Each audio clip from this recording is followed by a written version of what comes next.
नमस्कार मित्रों, आज मैं आपको कार्तिक पूर्णिमा की कथा सुनाने जा रही हूँ और कथा आपको पसंद आए तो कमेंट बॉक्स में भगवान विष्णु की जय, भगवान भोलेनाथ की जय जरूर लिखें। हिंदू धर्म में कार्तिक पूर्णिमा का विशेष महत्व है। माना जाता है कि इस दिन पवित्र नदी में स्नान करने से जीवन के सारे पाप नष्ट हो जाते हैं। इस दिन देवी देवताओं को प्रसन्न करने के लिए लोग पवित्र नदी में स्नान करते हैं।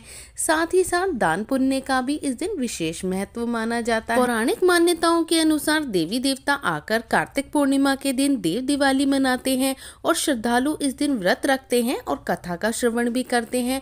तो आइए कथा को प्रारंभ करते हैं। पौराणिक मान्यताओं के अनुसार तारकासुर नाम का एक राक्षस था, जिसके 3 पुत्र थे, तारकक्ष, कमलाकक्ष और विद्युतमाली। भगवान शिव के बड़े पुत्र कार्तिकेय ने तारकासुर का वध कर दिया। अपने पिता की हत्या की खबर सुनकर तीनों पुत्र बहुत ही दुखी हुए। तीनों ने मिलकर ब्रह्मा जी से वरदान मांगने के लिए घोर तपस्या की। ब्रह्मा जी ने तीनों की तपस्या से प्रसन्न हुए और बोले, क्या वरदान मांगना चाहते हो, बोलो। तीनों ने ब्रह्मा जी से अमर होने का वरदान मांगा, लेकिन ब्रह्मा जी ने इसके अलावा कोई दूसरा वरदान मांगने के लिए उनसे कहा। तीनों ने मिलकर फिर सोचा और इस बार ब्रह्मा जी से 3 अलग अलग नगरों का निर्माण करने के लिए कहा, जिसमें वे सभी बैठकर सारी पृथ्वी और सारे आकाश को घूम सके। 1000 साल बाद जब हम मिले, हम तीनों मिलाकर एक हो जाएं और जो देवता इन नगरों को एक ही बाण से नष्ट करने की क्षमता रखता हो, वही हमारी मृत्यु का कारण हो। ब्रह्मा जी ने उन्हें वरदान दे दिया। तीनों वरदान पाकर बहुत ही खुश हो गए। ब्रह्मा जी के कहने पर मय दानव ने उनके लिए 3 नगरों का निर्माण किया। तारकक्ष के लिए सोने का, कमलाक्ष के लिए चांदी का और विद्युतमाली के लिए सोने का नगर बनाया।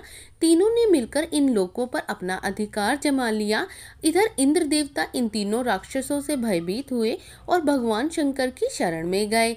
इंद्र की बात सुन भगवान शिव ने इन दानवों का नाश करने के लिए एक दिव्य रथ का निर्माण किया। इस दिव्य रथ की हर चीज देवताओं से ही बनी हुई थी। चंद्रमा और सूर्य से पहिए बने, इंद्र, वरुण, यम, कुबेर रथ के चाल के घोड़े बने, हिमालय धनुष बने और शेषनाग प्रत्यंचा बने। भगवान शिव खुद बाण बने और बाण की नोक में बने अग्निदेव। इस देवी रथ पर सवार हुए खुद भगवान शिव। भगवानों से बने इस रथ और तीनों भाइयों के बीच भयंकर युद्ध हुआ। जैसे ही ये तीनों रथ की एक सीध में आए, भगवान शिव ने बाण छोड़कर तीनों का नाश कर दिया। इसी वध के बाद भगवान शिव को त्रिपुरारी कहा जाने लगा। यह वध कार्तिक मास की पूर्णिमा को हुआ, इसीलिए इस दिन को त्रिपुरारी पूर्णिमा के नाम से भी जाने जाने लगा और देवताओं ने प्रसन्न होकर इस दिन देव दीपावली भी मनाई। तभी से इस दिन को देव दीपावली के नाम से भी जाना जाता है। तो ये थी कार्तिक पूर्णिमा की कथा संपन्न हुई। वीडियो अगर आपको अच्छी लगी हो तो लाइक कीजिएगा, चैनल को सब्सक्राइब कीजिएगा। धन्यवाद।